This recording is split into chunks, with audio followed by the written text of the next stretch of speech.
कि आप लोग को वो चीज़ें समझ में आ जाए। मैं 5 चीज़ें हैं। सबसे पहले इन्होंने बोला कैश क्रॉप, मैं आपको प्रश्न दे दिया कैश क्रॉप के बारे में। कैश क्रॉप क्या होता है? कैश क्रॉप एक्चुअली में आप समझते किसको? कैश क्रॉप वही है जिसको हम बेच करके आसानी, जिसकी डिमांड सबसे ज्यादा होती है और जिसको बेच करके हम पैसा कमा सकते हैं। कैश खेत में ही बिक जाए, वो कहने का मतलब इंस्टेंट बिक जाए, वो बिकने के लिए वो खड़ा रहे या हमारी बेचनी मजबूरी हो जाए, या हम नहीं बेचेंगे तो इसका कुछ नहीं कर सकते हैं, मतलब इसको हम स्टोर नहीं कर सकते हैं। तो बहुत सारे कैश क्रॉप्स हैं। अब कैश क्रॉप में हम 2 तरह के क्रॉप होते हैं। एक क्रॉप वो है जिसको हम एग्रीकल्चर में कहते हैं नॉर्मली खाद्यान्न फसलें, धान, गेहूं, मक्का, तोरिया, ये वो जो ये क्या है ना, इसको काटते हैं, हार्वेस्ट करते हैं और उसके बाद घर में रख लेते हैं, रखते हैं ना। बहुत कम मजबूरी का ऐसा कोई किसान होगा जो खेत में ही बेच देता होगा, कोई नहीं बेचता होगा सब। जब और ना कोई खरीदने वाला खड़ा होता है, ना कोई खरीदने वाला होता है। पंजाब में होता है, आपने देखा होगा, मंडी ले जाते हैं कि धान ही बेच देना है। वो मजबूरी ये है कि सरकार ने एमएसपी निकाल दिया हुआ है कि एमएसपी इतना पे धान खरीदेंगे। वो बोलते कौन इसको उबाले, ये करे, उसके बाद मशीन में ले जाए, ये करे, तो वो बेच देते हैं। But that is not a cash crop. वो ना भी बेच सकते, कोई मजबूरी नहीं है उनकी। लेकिन आज के डेट में कैश क्रॉप हम सिर्फ वेजिटेबल को और फ्लोरिकल्चर को और फ्रूट को मानते हैं। 3 ही चीज हमारी कैश क्रॉप में आती है, या तो हम फूल उगा लें, या तो हम फल उगा लें, और या फिर हम सब्जियों को उगा लें। हमारे एरिया के लिए, जिस एरिया से आप लोग आए हो, मोस्टली आप लोग कांगड़ा से ही हो। कांगड़ा एक जैसा डिस्ट्रिक्ट नहीं है, नीचे से लेके कांगड़ा आपका उधर तक में अगर आप मान के चलो तो इसमें तीनों क्लाइमेट एक ही साथ है। अभी ऐसा जैसा भी है जो प्रागपुर वगैरह या उधर को होंगे तो उनको गर्मी, नूरपुर साइड को जा करके तो इतनी गर्मी है, बारिश नहीं हो रही है ना। यहाँ बैठ के ऐसा लग रहा है कि ठंड भी आ गया है, यहाँ बैठ के आपको ऐसा भी लग रहा है कि क्लाइमेट, शाम को देखोगे तो बारिश हो जाएगी, थोड़ा और ऊपर जाओगे तो ऐसा क्लाइमेट है कि बिल्कुल ठंड चली हुई है, जैसे आपका बड़ोग साइड चले जाए आप, ठंड लगेगी, आपने जैकेट आपको डालना पड़ेगा। तो एक ही टाइम में 3 क्लाइमेट है। तो हम कांगड़ा के लिए नहीं कर सकते कि प्योर कांगड़ा में यही हो सकता है। लेकिन जिस एरिया में आप पढ़ते हैं उस एरिया में वेजिटेबल कल्टीवेशन ही मेजर क्रॉप। हमारे यहाँ फ्रूट नहीं हो सकता सर। हिमाचल का कांगड़ा डिस्ट्रिक्ट किसी फ्रूट के लिए मशहूर है? आप कितना भी ट्राई कर लिए, 50-70 साल से हॉर्टिकल्चर डिपार्टमेंट काम कर रहा है, फ्रूट के पौधे देता है, लीची के, अमरूद के, है ना, आम के, कटहल के, सब कुछ के, पपीता के, सब कुछ के पौधे देता है। कोई ऐसा फार्मर बताओ लीची को छोड़ करके कि जो कमर्शियल यहाँ पर कल्टीवेशन होता है? नहीं होता है। आप चाह करके पपीता अपने घर में लगाते हैं, है ना, बैकयार्ड में हो भी जाता है। पपीता की लाइफ कितनी है पपीता के पौधे की? 5 साल। अगर सही तरीके से चले तो 4 से 5 साल तक वो फल देता है। 3 साल तक बढ़िया फ्रूट देगा, उसके बाद थोड़ा उसका साइज घटने लगता है, लेकिन 5 साल तक वो चलता है। और वैसे ही केला है, केला को जैसे ही हम लगाएंगे और केला को का घौद जो बनेगा, जो उसका वो बनता है, फूल निकलना समझ लीजिए या फल लगना और पकने की अवस्था तक कितना टाइम लग जाता है? 1.5 साल। अब आप सोचिए कि तो जबकि केला हम अपने बगीचे में लगा दें तो बढ़िया चलता है, बहुत अच्छी ग्रोथ होती है 9 महीने तक, फरवरी से लेकर के नवंबर तक बहुत अच्छी ग्रोथ होगी, ऐसा लगेगा ऐसा केला तो इतना बहुत सुंदर चलता है, देखा होगा ना। लेकिन जैसे ही पाला गिरता है दिसंबर का महीना, तो क्या होता है? आपका सारा जीरो हो जाता है, सारी मेहनत आपकी बेकार। तो इसलिए केला के बारे में हम सोच नहीं सकते, पपीता के बारे में हम सोच नहीं सकते। तो बचता क्या है हमारे पास? एक लीची है, क्योंकि लीची क्यों यहाँ पे होती है आपको पता है? कांगड़ा का जो एरिया, जिस बेल्ट में लीची होता है, उसका एक ही कारण है, उसके मिट्टी में माइक्रोराइजा है। एक माइक्रोराइजा होता है बैक्टीरिया, फंगस कह लीजिए आप, वो माइक्रोराइजा उसकी मिट्टी में है, और उसी मिट्टी में के कारण वो मिट्टी ही ऐसी है कि जिसके कारण से लीची वहां सक्सेसफुल है।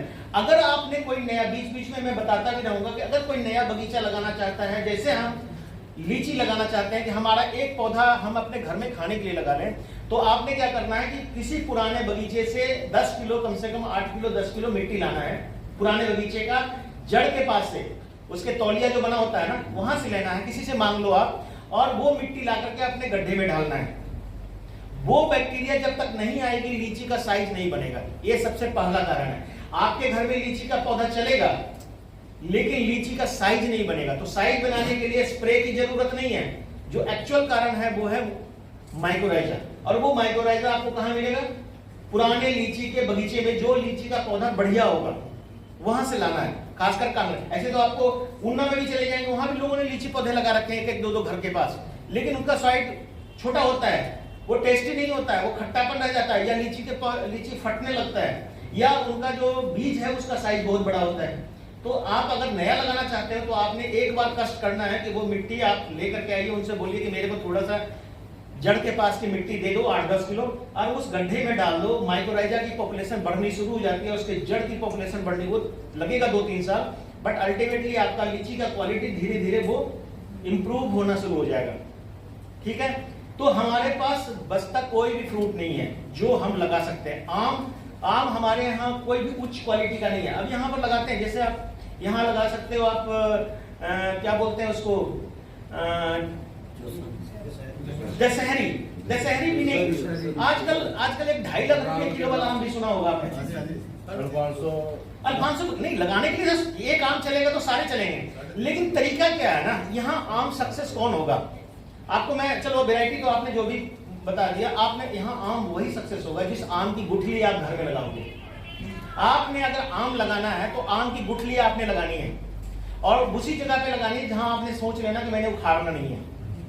पहला काम आपने अगर जिंदगी में करना है, जैसे कहते हैं आजकल एक पौधा माँ के नाम, तो आप इस बार की गुठली, अभी भी आम मिल रहा है, घर में गुठली फेंके होंगे, एक गुठली आप वहां दबा दीजिए, और उस जगह पे दबाइए जहां पे आपको कभी भी उखाड़ने की जरूरत, पूरी गारंटी के साथ। तो आप 2-3 साइड सेलेक्ट कर सकते हो, और एक गुठली से दूसरे गुठली के बीच का कम से कम 7 से 8 मीटर का फासला जरूर रखिए आप, और उसको 2 साल तक उसको थोड़ा सेवा कीजिए, पानी 1 साल दीजिए, और ताकि वो बाकी उसकी जड़ें अपने आप गहराई में चली जाएगी। लीची का जर्नी ज्यादा, आम का पौधा आपने वहां पे लगाना है, और आपने क्या करना है ना, आम की ग्राफ्टिंग बहुत ईजी है सर, बहुत ईजी है। कभी हिट एंड ट्रायल भी करोगे आप ना तो खुद सीख जाओगे, जरूरत नहीं है इसको किसी हॉर्टिकल्चर, अगर आपके गांव में कोई हॉर्टिकल्चरिस्ट है बढ़िया क्वालिटी, बढ़िया वो जो करता है, 1 मिनट, तो वो उससे भी आप सीख सकते हो। जो हॉर्टिकल्चरिस्ट आते हैं अगर डिपार्टमेंट ऑफ हॉर्टिकल्चर के, आप उनसे अगर रिक्वेस्ट करोगे ना, वो आपको आकर के ग्राफ्टिंग कर जाते हैं। और कई प्राइवेट वाले ऐसे भी हैं कि वो आप उनसे बोलोगे तो वो 10 रुपया, 20 रुपया, 50 रुपया लेते हैं नॉर्मली, उन पे ग्राफ्टिंग करवाओ। हमारे यहाँ आम सक्सेसफुल क्यों नहीं है? हमारे यहाँ आम सक्सेसफुल इसी कारण नहीं है कि हम ग्राफ्टेड आम और बाजार से खरीद के या डिपार्टमेंट से हम लिए करते हैं। मेन रूट जो है ना, कहता है ना किसी पौधे को सुखाना, उसकी मेन जड़ को काट दो। मेन जड़ को ही पहले काट दिया जाता है, पता आपको। हमारा कंडीशन जो है, हमारा कंडीशन जो हिमाचल का कंडीशन, ये प्लेन में सक्सेसफुल है। हिमाचल में प्रॉब्लम क्या है कि जब उसके मेन रूट को काट दिया जाता है तो उसकी कौन सी जड़ें बढ़ती है, बस चौड़ाई में बढ़ती है, और जो गहराई में चीज़ें लेनी है उसने, वो कभी ले नहीं पाता है। वो जो मिट्टी के नीचे वाली चीज़ है, और उस जड़ को ग्रोथ करना बहुत ज़रूरी है। ये आम अगले 100 साल तक जिंदा रहेगा, अगले 100 साल तक फल देगा, लेकिन वो आम का पौधा की कोई गारंटी नहीं कि क्वालिटी से लेकर के सब चीज़ के बारे में, कि कब उसको किस न्यूट्रिएंट की कमी हो जाएगी कि वो पौधा वो चीज़ आपका नहीं ले पाएगा। तो अल्टीमेटली मेरा कहना ये है कि सिंपल तरीका जो आपको मैं बता रहा हूँ कि आप लोगों ने आम का अगर बगीचा लगाना है या पौधे लगाने हैं अपने, तो एक गुठली दबाइए और अगले साल उस पर ग्राफ्टिंग कीजिए। सीधा जो ग्राफ्टिंग करने का टेक्निक होता है, एक लाइन में मैं बता देता हूँ कि उस समय करना चाहिए। वैसे सितंबर, जैसे ही आम का फल खा लिए, तोड़ लेते हैं, उसके बाद उसकी ग्रोथ बंद हो जाती है। जब बंद हो जाती है उसी समय उसका बड्स निकलना शुरू होता है। बंद रहना चाहिए बड, बस आपको इतना ही ध्यान रखना है। ऊपर का पोर्शन को काट लेना है, 1 इंच ऊपर से किसी भी डाली को काट लो आप, और सबसे टॉप सारे पत्ते को कैंची से काट देना है, और इतना पोर्शन रख करके उसमें एक बार इधर से कट लगानी है, एक बार इधर से कट लगानी है, और उसको आम का पौधा को काट देना है, उसमें ब्लेड से चीरा लगाना है, और उसमें दोनों की मोटाई बराबर होनी चाहिए। बस ये ध्यान रखना है कि दोनों की मोटाई बहुत ज़्यादा अंतर, कुछ मिलीमीटर का अंतर हो, ज़्यादा अंतर नहीं हो, और दोनों के बीच में इस तरह से आपने फंसा देना है। प्लास्टिक लेना है और उसको टाइट से बांध देना है, और एक लिफाफा जो आपके घर में होता है किचन विचन में, उसको उसमें डाल देना है, उसको बांध देना है ताकि इसके अंदर से हवा ना निकले। और ये सितंबर अक्टूबर के महीने में आप कर दो। आप जब भी आपको टाइम मिलता है, जब भी आपको लगता है कि ये पौधा तो आपका तैयार ही है, वो पौधा आपका जैसे ही उसमें फ्रूटिंग वगैरह टूट जाती है, उसके 1-1.5 महीने 2 महीने के बाद ये सीजन आ जाता है, और तोड़ करके काट के आप लगा दो, आपका पौधा तैयार है। 10 में से अगर 8 भी सक्सेस हो गया आपका तो बेटर है। एक जगह पे 3-4 पौधे लगाओ, तो 3-4 पौधे में से जिस पौधे का चल पड़ेगा उसको रहने देना है, बाकी को आप काट के हटा दो। तो ये बेस्ट टेक्निक है, या किसी से सीख लो, आप हमारे पास आकर के सीख लो। तो ये है, ये तो मैं हॉर्टिकल्चर की बात किया।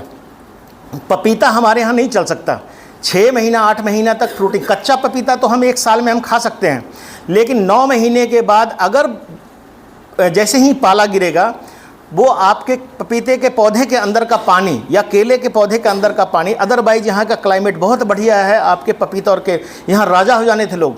रोज़ देखो आपके सब्जी मंडी में 1 ट्रक केला आता है, हर सब्जी मंडी में, और आप सोच लीजिए कि कितना लोगों को फ़ायदा होना था। लेकिन हमारा प्रॉब्लम क्या है कि बीच में जो पाला वाला पोर्शन जो आता है, अगर वो 1 महीने का पाला को हम ख़त्म कर दें, अगर ख़त्म हो जाए यहाँ से, तो आपका यहाँ पर पपाया और ये क्या बनाना, केला, ये 2 चीज़ें आपको राजा बना सकती है। जैसे आपको जुब्बल, कोटखाई और शिमला वाले लोग हैं, एप्पल, उनका क्या एफर्ट है, क्लाइमेट, और कुछ नहीं है।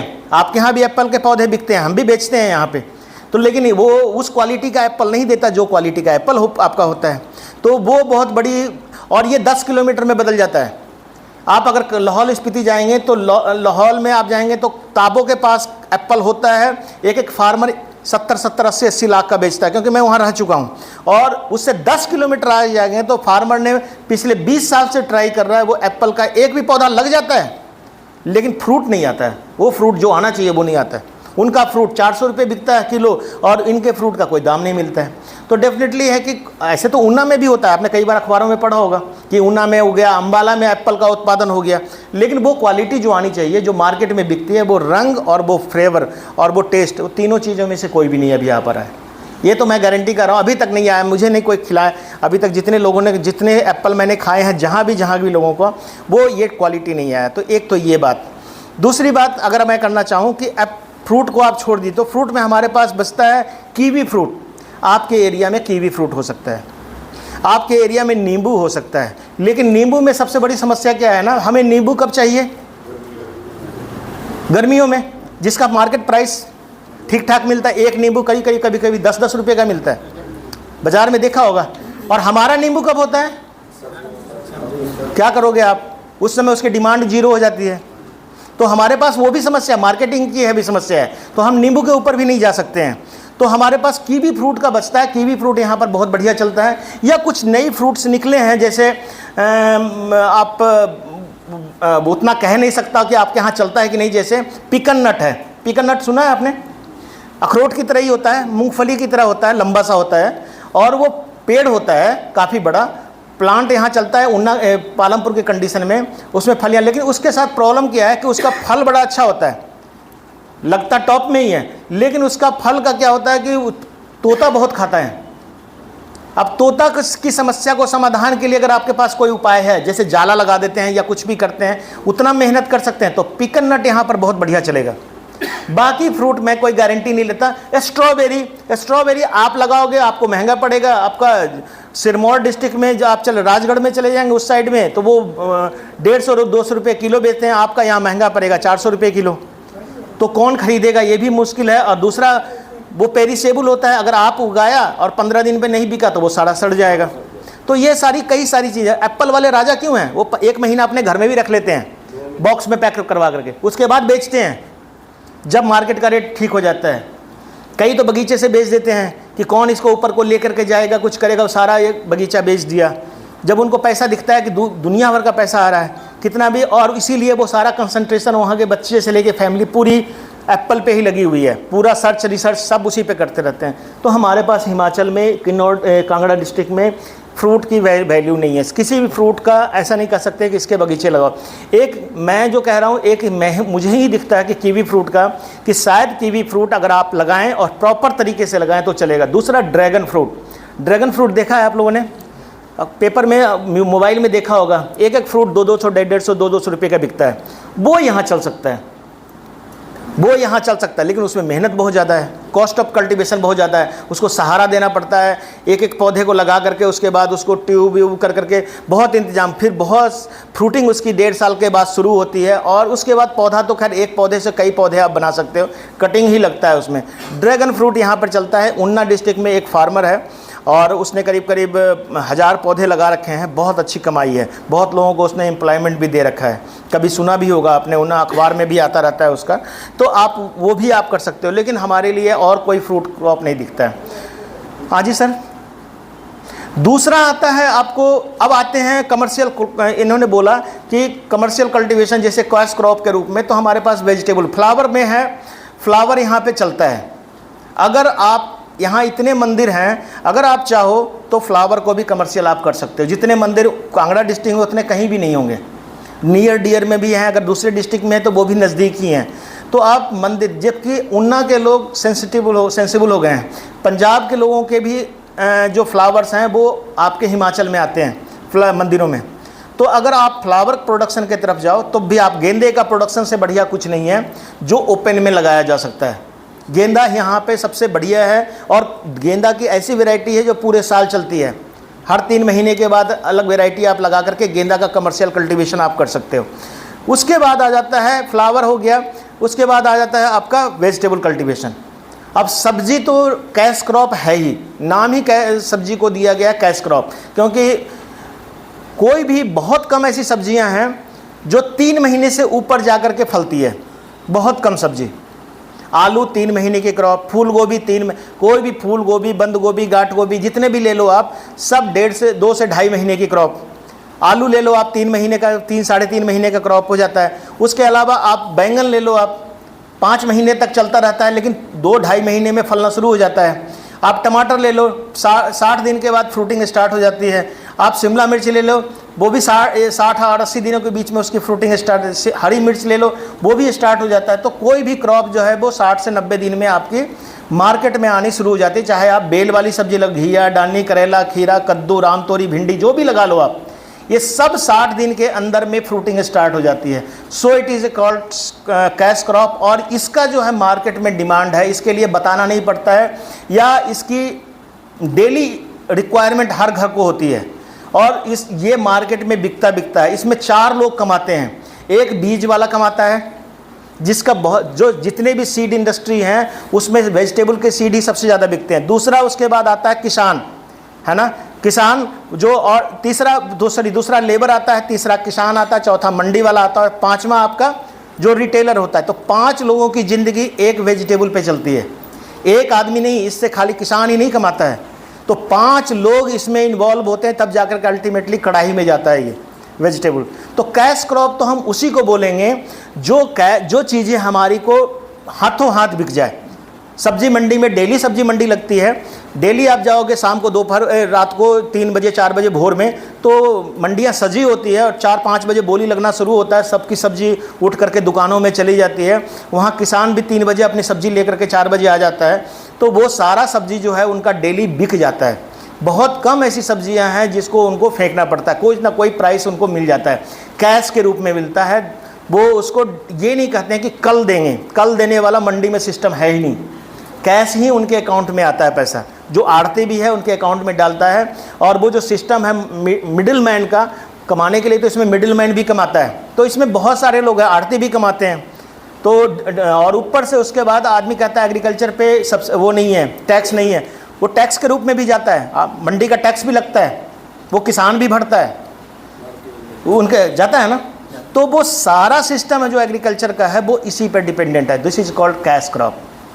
इसलिए हम सब्जी उत्पादन को प्रायोरिटी पे हिमाचल प्रदेश को माना जाता है। ये बाउल ऑफ वेजिटेबल ग्रोइंग, एक कटोरा है जो जहाँ पे सब्जियों की बहुत ज़्यादा खेती होती है, और यही एक स्टेट है जहाँ पूरे साल पूरे इंडिया को कह लीजिए कि मटर खिलाता है।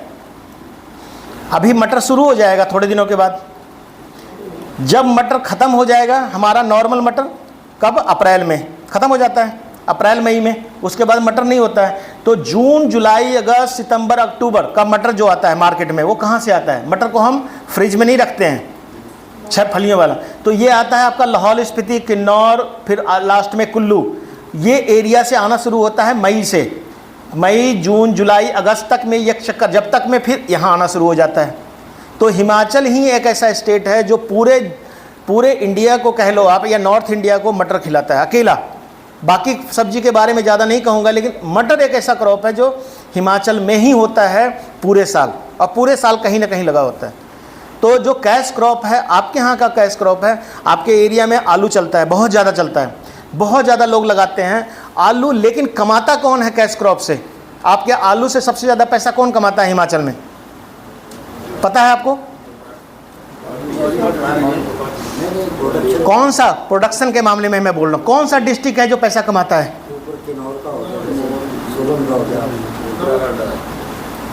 आपका नॉलेज बिल्कुल गया है, नहीं जानते हो आप। सबसे ज़्यादा पैसा आलू में कौन कमाता है? सिर्फ एक डिस्ट्रिक्ट है, बहुत छोटा डिस्ट्रिक्ट है, ऊना। आपके कड़ाही में अभी जो आलू आएगा नया वाला, वो कहाँ से आएगा? पहला जो आपको क्या बोलते हैं इसको, दीपावली से पहले आएगा, वो ऊना का आलू आएगा। और ऊना का आलू अगस्त में अभी 15-10 दिन के अंदर, अभी 5-7 दिन के अंदर लगना शुरू हो जाएगा। और वो 60 दिन की क्रॉप होती है, सिर्फ 60 से 65 दिन की, 65 मैक्सिमम 70 दिन में वो क्रॉप को उखाड़ देते हैं। कच्ची फसल उसको बोलते हैं, सुना होगा आपने। और वो नॉर्थ इंडिया फ्रॉम गुजरात से लेकर के ईस्ट तक सारे स्टेट में यही आलू जाता है, पहला आलू। और ये पूरा ऊना डिस्ट्रिक्ट अकेला इसकी अचीवमेंट है, और ऊना से ये कोई नहीं छीन सकता। कारण आप भी नहीं लगा सकते, आपके यहाँ बारिश बहुत ज़्यादा हो जाती है, आपके यहाँ मिट्टी बहुत सख्त है, आपको खेत तैयारी करने का टाइम नहीं मिलता है। बहुत लोग वहाँ पे रेतीली मिट्टी है, सबसे पहला कारण। दूसरा, वहाँ की जितनी मिट्टी है वो स्लोप वाली है। अगर बराबर भी है मिट्टी, खेत भी बड़े बड़े खेत हैं, तो वो खेत में ट्रैक्टर चलता है। और खेत में अगर सुबह बारिश हो गई 4 घंटे भी, तो शाम के 4-5 बजे के बाद वो उसमें ट्रैक्टर वो चला सकता है, इतनी रेतीली है मिट्टी, पानी सीधे नीचे चला जाता है। तो उनको बहुत अपॉर्चुनिटी मिला हुआ। और ये पंजाब वालों के लिए, उससे लगा हुआ पंजाब है, वहाँ नहीं होता है, नंगल में भी नहीं होता है। ये सिर्फ ऊना डिस्ट्रिक्ट वालों का। और उनका आलू कैसे किलो बिकता है, किसान को क्या मिलता है? पिछले 10 साल का रिकॉर्ड में बताऊं, 40 रुपये से कम नहीं जाता है। 40 रुपये, नॉट 40 रुपये किलो। आप सोच लो क्या क्विंटल जाता है, 40 रुपये किलो क्या उनका एवरेज होता है? 40 रुपये किलो उनको मिलता है, और मुंह मांगी कीमत मिलती है। और उनका आलू वहीं से उठा लिया जाता है, नॉट कोई बेचने नहीं, मंडी नहीं जाता, वहीं पे ट्रक लगे होते हैं, आड़ती खड़े होते हैं, वहीं कैश पेमेंट करते हैं और सीधा दिल्ली को या जहाँ जहाँ को जाना होता है।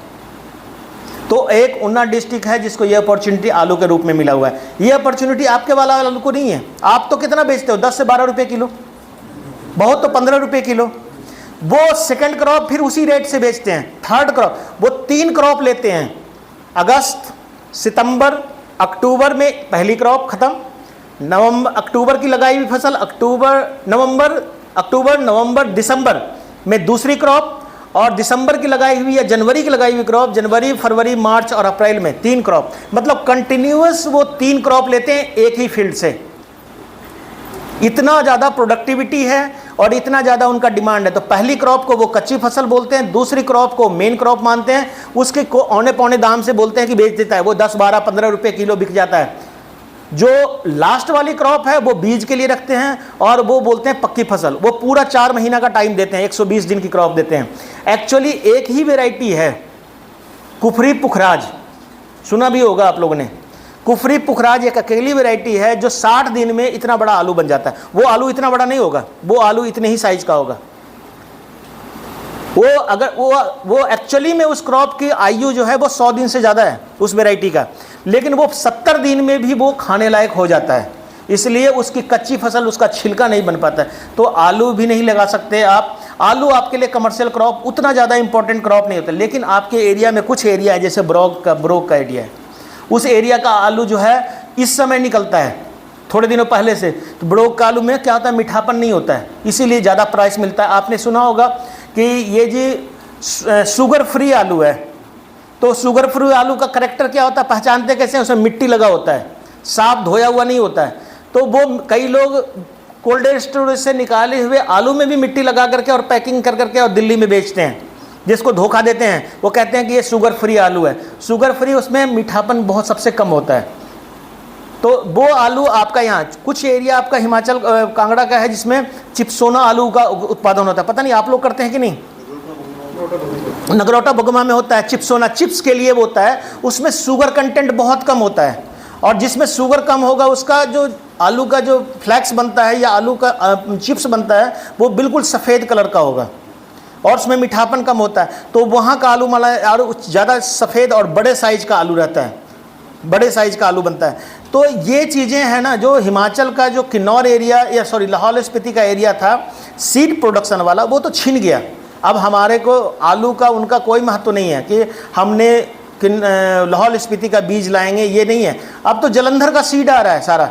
जलंधर में इतने बड़े बड़े क्या नाम है आपका कोल्ड स्टोरेज बने हुए हैं कि वहाँ से आलू सीधा वहाँ से बीज आ रहा है। पहले डिपेंडेंसी लाहौल स्पीति पे रहती थी। लाहौल स्पीति में बीज इसलिए लगता था कि लाहौल स्पीति में बीमारी नहीं आती है, कीड़ा नहीं आता है। तो कीड़ा नहीं आता है तो आलू का जो बीज बनता है उसको माना जाता है कि ये एफिड फ्री है, वायरस फ्री है आलू। और वायरस फ्री जहाँ रहता था, वायरस फ्री का मतलब उस पर वायरस का अटैक नहीं है, तो बीज उसका जो हम लाते थे उस पर बीमारियाँ कम आती थी। अब यही चीज़ आपको मेरठ में होने लग गया है। तो इसको भी हम कैश क्रॉप के रूप में हिमाचल में खासकर कांगड़ा डिस्ट्रिक्ट के लिए नहीं मान सकते। कांगड़ा डिस्ट्रिक्ट में महत्वपूर्ण है, आपने सुना होगा खीरा लगाते हैं यहाँ, देसी खीरा बहुत ज़्यादा उसकी प्राइस मिलती है, लेकिन कमर्शियल कल्टीवेशन कोई फारवर्ड नहीं करता है।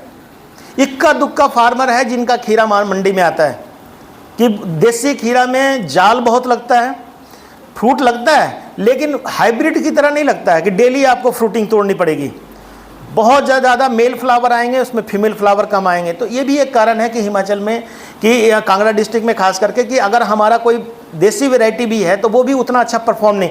अब लाल राइस की बात में करते हैं, लाल चावल के बारे में बात करते हैं, वो बहुत ही बोलते हैं कि न्यूट्रिशियस है, बहुत बढ़िया है, लेकिन वो भी कमर्शियल कहाँ हो पाया कि हर कोई लाल चावल उगा रहा हो। हर सब तो जो अपने सोसाइटी का चावल आता है वही कहाँ देखते हैं कि वो फेंक देते हैं, वो तो ले ही जाते हैं लोग। इसका मतलब है कि वो चावल भी वो खाना पसंद करते हैं। तो बहुत ज़्यादा हमारे यहाँ इम्पोर्टेंट वेजिटेबल्स हमारे पास क्या बचता है, जो सब कुछ लगाते हैं। फूल गोभी जब आपकी होगी पंजाब से आना शुरू हो जाएगा, बंद गोभी आप देख लो पंजाब से आना शुरू हो जाएगा, हिमाचल के लोअर बेल्ट से आना शुरू होगा, पालक, मेथी, मूली, सलगम सब ऊना से आना शुरू हो जाता है। और जो थोड़ा बहुत बच जाता है गर्मी का सीजन, वो गर्मी का सीजन में सारा वेजिटेबल आपका ऊना से आता है। सारा ही हिमाचल खाता है ऊना का सब्जी, हरी सब्जी, घिया, डानी, करेला, खीरा, कद्दू, राम तोरी और भिंडी, जितने भी तरह के वेजिटेबल्स हैं जो गर्मियों में होते हैं मार्च से लेकर के जून तक, वो सारा आपको ऊना से आता है। कोई डिस्ट्रिक्ट नहीं ग्रो करता है। सारा वेजिटेबल मंडी में सुबह वहाँ से ऊना से, क्योंकि मैं तो वहाँ रहा हूँ, ऊना से 50 ट्रक डेली निकलता है, एक एक फार्मर का एक एक ट्रक, 2-2 ट्रक जाता है। कोई कुल्लू की मंडी, कोई कहाँ की मंडी में रातों रात चल पहुँच जाता है वो। तो हमारे पास बहुत बड़ा अपॉर्चुनिटी नहीं है। मैंने देखा एग्रीकल्चर में यहाँ पे उतनी, यहाँ पर तो दूध भी लोग बहुत सस्ता है, दूध भी नहीं बिक पाता है, नहीं बिकता है, मजबूर हो जाते हैं उस सोसाइटी वाले को देने के लिए, उसको देने को, जो 30-35 रुपये किलो बिकता है। अच्छा दूध होने के बावजूद भी इतने पीने वाले लोग नहीं हैं, या ये भी हो सकता है एक कारण कि हमारे पास डेयरी प्रोडक्शन। जबकि आप पंजाब में चले जाओ, आप हिमाचल का ऊना वाला एरिया में चले जाओ, फार्मर ने बड़े बड़े डेयरी 600-600 गाय की, 700-700 गाय की, 200-200 गायों की डेयरी बना रखी है। यहाँ ऐसा कोई भी डेयरी फार्म बहुत कम मिलेगा आपको। 3-4 गायें पाल ली, बहुत हो गया। तो हमारे पास अब एग्रीकल्चर में बहुत सारा अपॉर्चुनिटी नहीं है सर। क्या चीज़ बोल रहे हैं सर?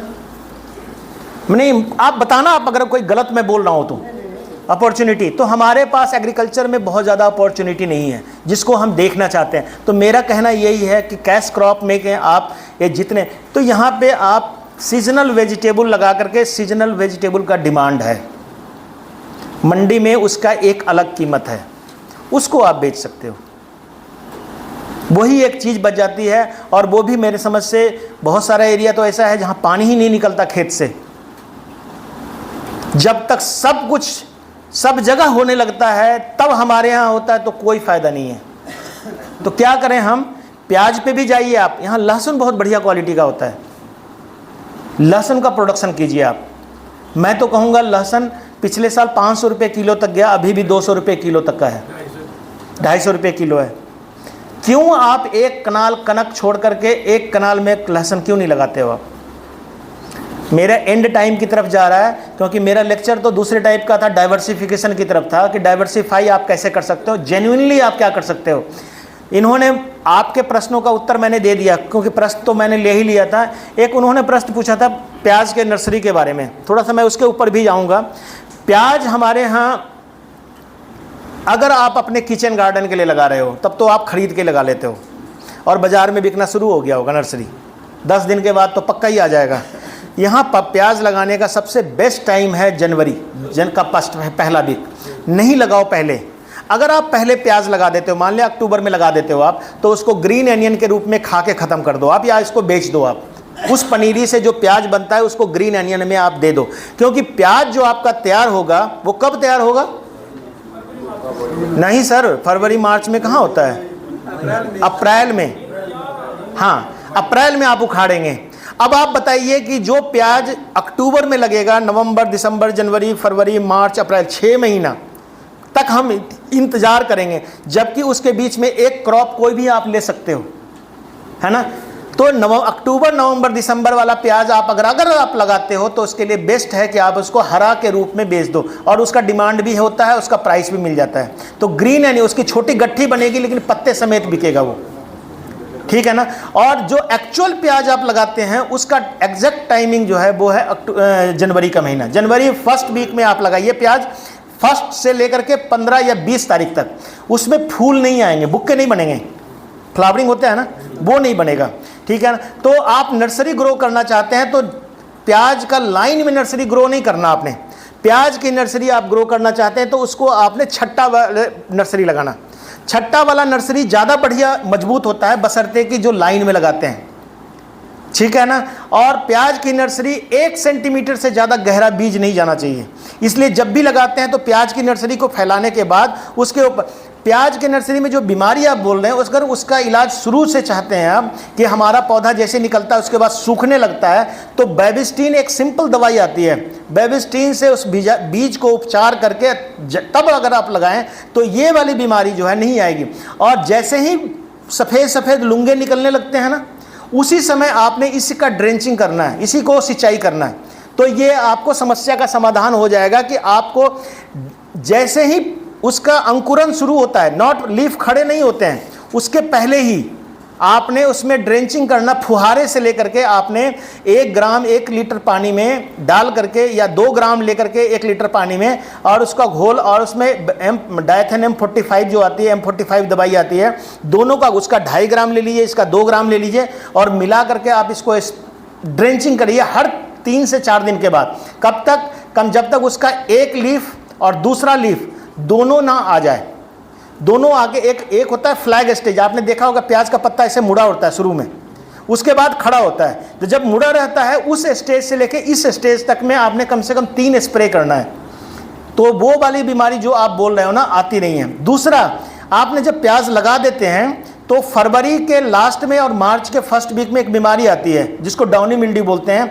पत्ता के ऊपर काले रंग का पूरा पाउडर छा जाता है, हरे पत्ते, हरे बिल्कुल हरा, और हरे पत्ते के कारण वो दिखाई नहीं देता है।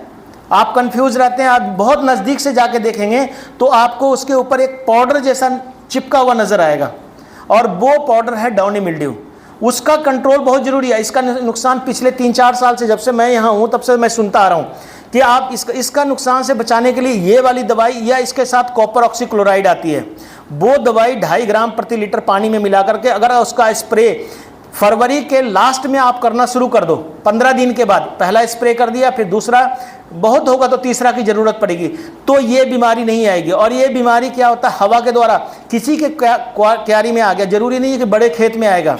इसमें क्या होता है, पत्ता पूरा ही ऊपर से गिर जाएगा पहले, और गिरने के बाद वो पत्ता पूरा सूख जाएगा, फिर ऐसा लगेगा कि पौधे ठूंठ हो गए, छोटे कमज़ोर हो गए ऊपर से, और वो पत्ता सारा आपका जो हरियाली पत्ता था वो सारा गल गया है। तो अल्टीमेटली इस बीमारी का कंट्रोल जो है वो यही है। ठीक है। इसके बाद आपने पूछा था कनक के बारे में ना।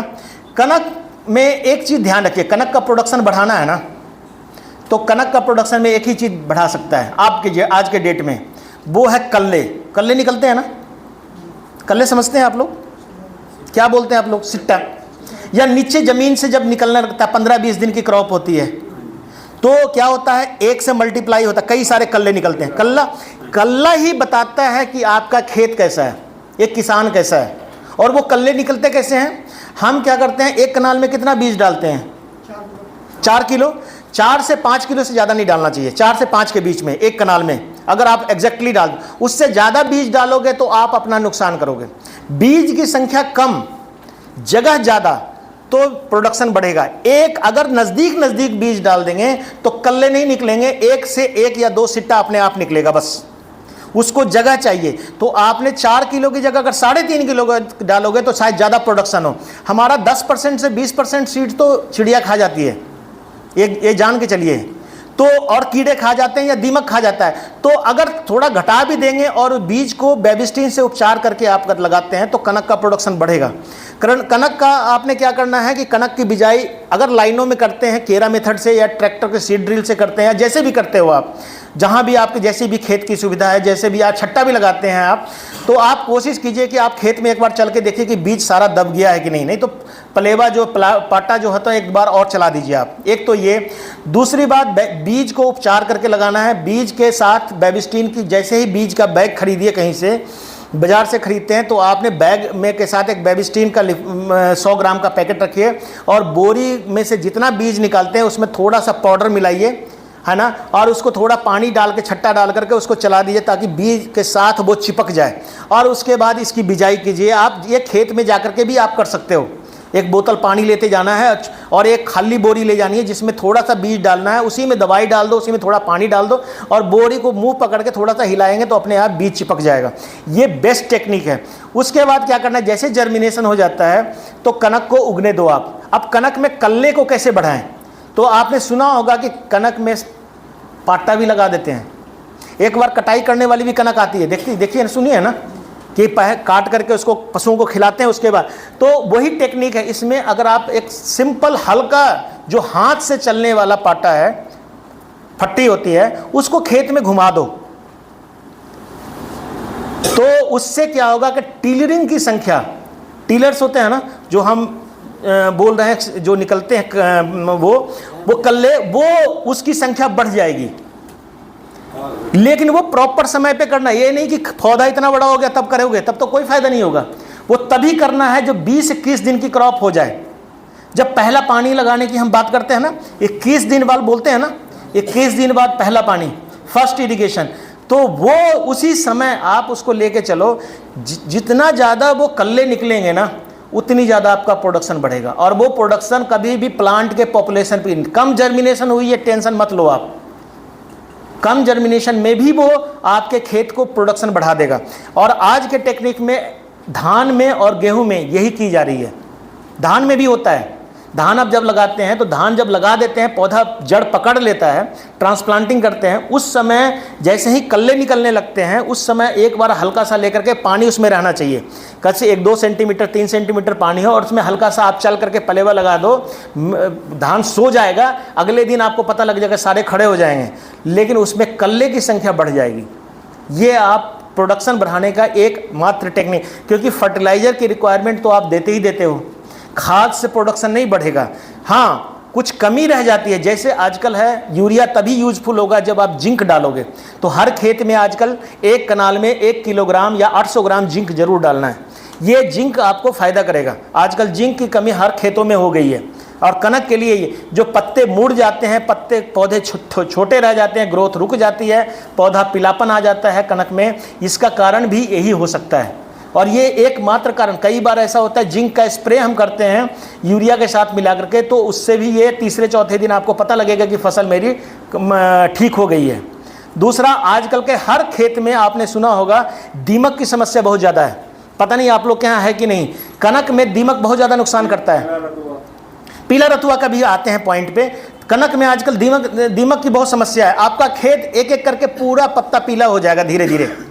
दीमक इसके जड़ को काटता है, और जब जड़ को काटेगा, चूंकि इसका जड़ मेन रूट कोई भी नहीं होता है, इसमें फाइब्रस रूट होते हैं, जड़ों झकड़े दांत, 1-2 रूट के काटने से। लेकिन अगर कभी उखाड़ोगे आप तो ऐसा लगेगा कि कुछ जड़ उसके नीचे रह गया, तो अल्टीमेटली वो है जो दीमक की समस्या है। दीमक का देसी इलाज करो आप लोग।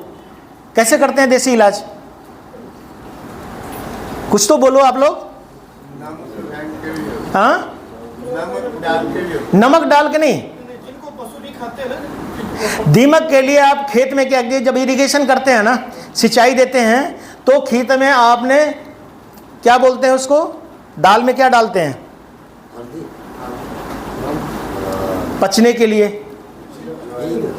हींग सबसे बेस्ट। हींग का टुकड़ा आता है, उसको कपड़े में बांध दो, और उसके जहाँ से पानी दे रहा है, जहाँ से जा रहा है, वहाँ पर छोड़ दो उसको।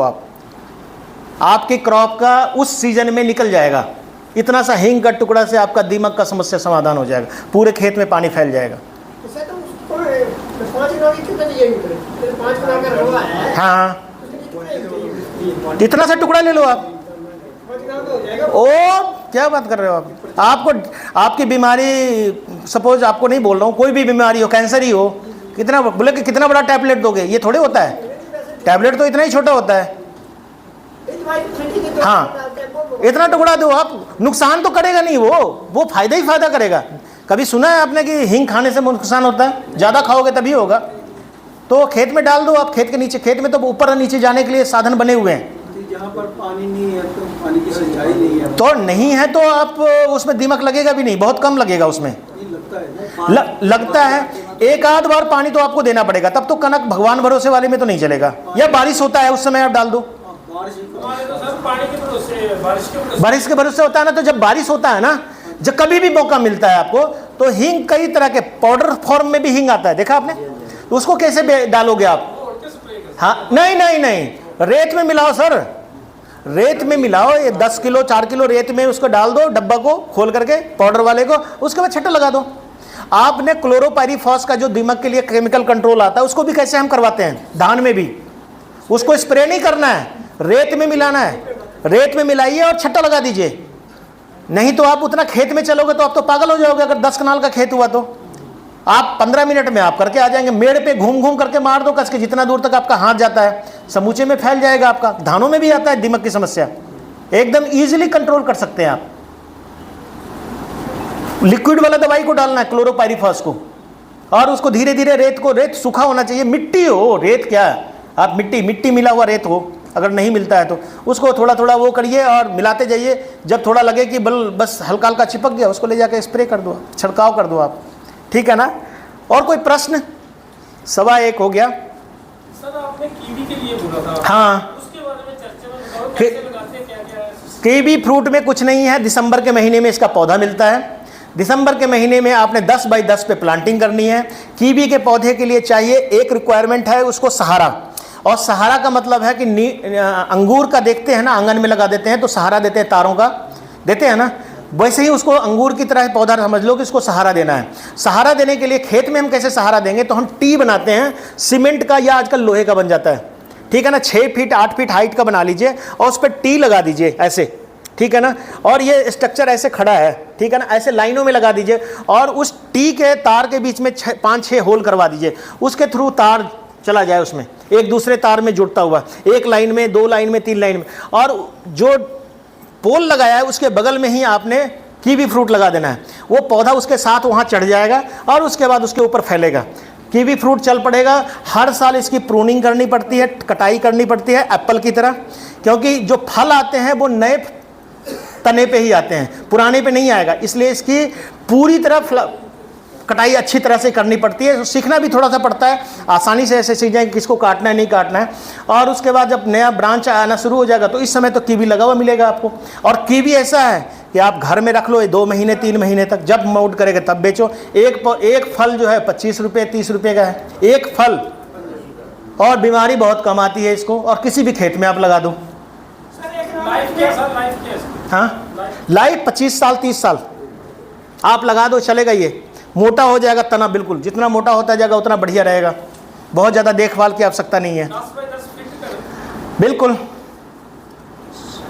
और कोई प्रश्न?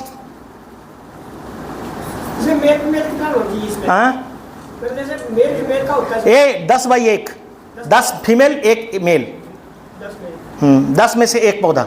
15 में भी लगा दोगे 1 तो कोई चक्कर नहीं चलेगा, लेकिन 10 में 1 चाहिए, क्योंकि मेल रहेगा तभी फीमेल के साथ क्रॉसिंग होगी उसमें।